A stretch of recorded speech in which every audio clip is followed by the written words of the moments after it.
Hello, and welcome to another edition of Pricing College, your favourite podcast on all things pricing and value. In today's episode, we want to ask a question about some of the creative industries and what is the best way to charge for graphic design, creativity, stuff like designing logos. This is a question that somebody asked us recently, so we want to explore it today. Yeah, we're asked this question. Essentially a question that a lot of people ask us: how do we charge for a particular service or a product?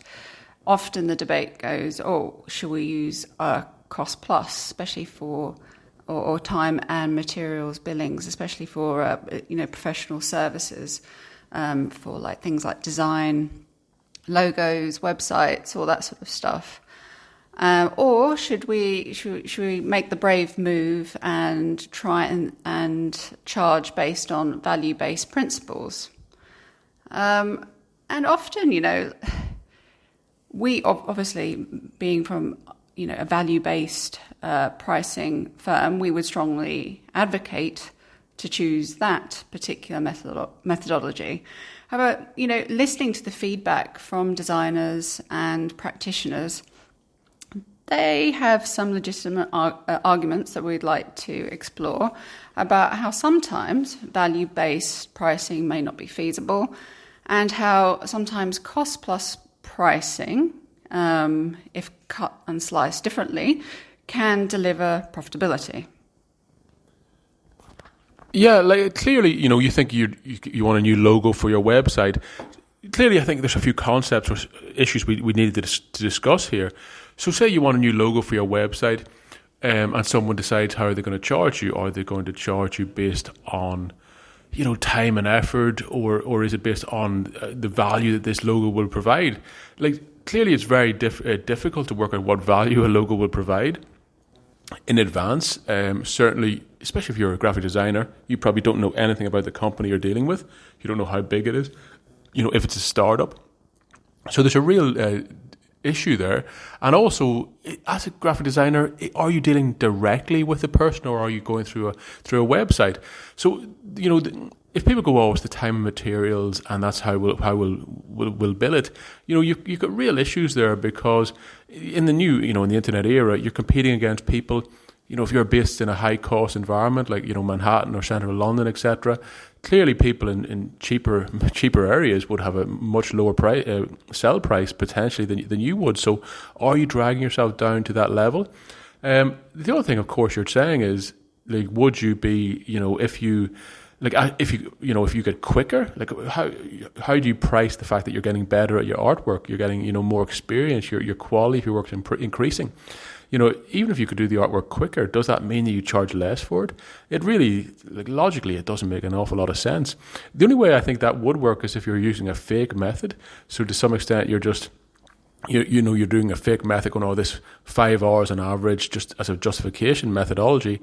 But at the end of the reality of it is, the person who's buying it from you, it's not like you're a lawyer in a big firm who can, clock their hours and knows how many hours they're working. Like, the person who's buying the product has no concept or idea, or realistically doesn't care how much time you spent on this or not. Yeah, but it's funny you should say that, because even lawyers, they use time, materials as the basis for their price calculations with customers, and customers really don't care. And there is a little bit of scepticism about how time is calculated in that regard. Has it been overinflated because, both sides of the equation don't think that the price is justified. Maybe on one side, the lawyers are thinking, we should have got a higher price for this. The problem is more complex than we scoped out, etc. And the customers refusing to sort of really listen to that, and they just want the outcome. Irregardless, the same thing's happening in design. And when I think about it and the feedback from designers, a lot of them, especially the new designers, are saying, well, cost plus might be better for us because we're not really that familiar and comfortable sort of justifying the value of our offer to customers. Maybe the, selling is not their skill set. They haven't really thought about the value that they provide. And some even argue that, look, we don't have a huge portfolio. We haven't got that track record to be able to showcase to our customers. So, here we can see that there's a sort of a lack of confidence in their own ability, potentially not in their skill set, but potentially in their business acumen. And also there's a lack of confidence, may not be true, being communicated from the customers. They're going, oh, well, you are new, you may not be good at this, or why would I give you the money for that? But again, this is business, a little bit like resilience training. You have to take that with a pinch of salt, because really, what is the value of a logo? Well, if it's a good logo, you instantly know it's a good logo. It meets expectations. It captures the essence of your business and your brand, and that feeling of that. And it's in one visual, glance, and it attracts people that you want to be drawn to your business. So it has that segmentation type of appeal to it. And look, you can't. A designer can't show this before the actual engagement, but during the the sales process, I'm thinking actually of 99 Designs here. A customer can go, look, this is what we're thinking to designers, and then they deliver sort of an idea, a sketch, just to outline how they think and capture what you've just communicated to them. And from that, you get a really, really good, strong sense whether they're seasoned professionals, designers, or newbies, whether they can do what you want. And you can, and a customer can get really surprised and delighted and overwhelmed by, people's ideas. It supersedes their own imagination. And that's what you're paying for. That's the real value of the transaction. And sometimes if you limit that transaction to time and materials, you're really just like commoditizing the value that you offer, pretty much because you're not confident in your ability or your business skills. Yeah, I think back to when I in one of our previous existences, I was an accountant and I worked at the company Deloitte and Touche, and I don't know what revenue would be globally, but it must be in the billions. And they went through this process of rebranding, and they came up with a wonderful idea of Deloitte Green Dot, Deloitte, a full stop or a period or whatever you want to call it. And has that company brought in any extra revenue due to that new logo? I don't know. Maybe they have, but it seems far-fetched. But I remember at the time, I think the story was that they'd spent over $1 million or £1 million on that rebrand. Clearly, on a time and material basis, what is the time and materials? Is it the research? Is it the analysis? Is it the learning? You're getting into the old, is it Nikola Tesla, the story with Henry Ford, where there was a rattle in the wall and Henry Ford brought Tesla in to try and fix it. And he walked down the wall, spent 2 minutes, found a hole in the wall and gave it a tap, and the problem was solved. And then he charged $10,000 to Henry Ford. And Henry Ford was like, it only took you 2 minutes. And he goes, yes, but it's the expertise, it's the knowledge that's where the cost goes. So, I think, again, I get into the idea of also you think about the concept of another creative industry, which is architecture. People like Norman Foster, who is probably the most famous architect in the world, I assume, or one of them, Calatrava will be another one. They clearly win a lot of major prestige projects. They get paid more than other designers. Obviously, bearing in mind that they probably don't do any work on these projects at all now. They probably have teams of young architects working on them. But clearly they're winning these things based on, not always on their design, but often based on celebrity status, on the value, the peripheral value, such as prestige, status, confidence, a sign that the company's moving in the right direction. And realistically, if you're McDonald's or a major corporation who's looking at a rebrand or a new logo, they're not going to give it to someone just based on being cheap. Cheapness isn't even going to come into it, I don't think. So you're really looking at segmentation of your market, who you're catering to, and if you're going on time and materials and cheapness, maybe that's the right approach, mark to market, in a lower end of the market. But if you're hoping to rebrand, Qantas or British Airways or do the logo for something else, then you really need to be, giving the people confidence that it's the best in the world, that you're prestigious, that people will know where it's come from and have confidence in that and really buy into the project. So it's almost like a high quality or a luxury product. There's a luxury product aspect to it, and my view would be, if you want to have a sustainable career in this business, you have to build your career. You have to build, it's like anything, you have to build your prestige, build your market knowledge, your reviews, your website, so the people, come to you, and they're coming to you for a reason, not just because you are cheaper or you can do the job, but they're coming to you because they believe in and trust in the product you're making. Yeah, I think it's a mistake to think that you need experience to gain confidence to get more customers. I often think that experience in itself, it's an indicator of potentially that you're able to potentially generate value for clients, but it's based on a past precedent. And really, customers that look at CVs, they're looking at them to gain a little bit of confidence in you, but really the confidence will happen when they see your ideas, they see you thinking, working through problems with them, and they'll see where you're going with it. And I think there's confidence in your ability to be able to discuss that type of problem with your customers, rather than thinking others are better than you. Are you cheapest in the market? It's very commoditized, very, you're wasting your time with that type of thinking. You have to really be focused on the customer's needs, and you have to be honest with yourself sometimes. Am I able to serve that customer? Because you may not have a clue about what they're actually getting at, and really, if you're just playing along with that, then you're wasting everybody's time. So, yeah, there's an element of honesty and confidence in your ability, and to be able to read the situation and know your target market. If you really don't feel that you've got the skills to do it, then you've got to think where can you be best served, and build up that confidence and resume if that's where you want to go.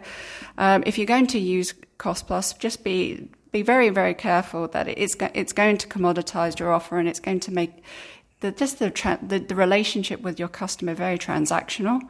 And really, what value-based pricing is, it's a conversation based on value. What value can you generate for your customer through your designs, through your logos? And if you really know that you can generate a lot of value, then charge that premium for it. If the customer's still not sure, or you're not sure that you can do the job, maybe the scope or the brief is still quite confusing, then potentially think about a new revenue model, a way of charging. You can charge using value-based pricing, but think about, maybe a retainer model, or a different type of subscription model, just to lower the risk from both ends. That potentially would help. And then they can see you in action, and you're contracted to some money too. In that way, you both gain experience of each other, you lower the risk, and you are able to show what you can do for them. And then it's sort of more transparent. You can build a relationship and trust in the end product. Yeah, I suppose you have to really consider, and again, in value-based pricing, what are you actually delivering? Sometimes people don't just want a logo. Maybe they want the marketing team who are working on this project, they want to feel special. Like, I remember another time I was working at a company, a waste company, and they were devising or developing a new website. And they had a whole team of creatives came in to talk about the color scheme and this stuff. Like, I remember one guy was wearing a beret, and it was just preposterous. They were throwing people at something that really, realistically, one person could do. So, it's you have to fit the criteria that the people want, that they're looking to buy. There's that, big companies potentially, if there's a lot of people working on it.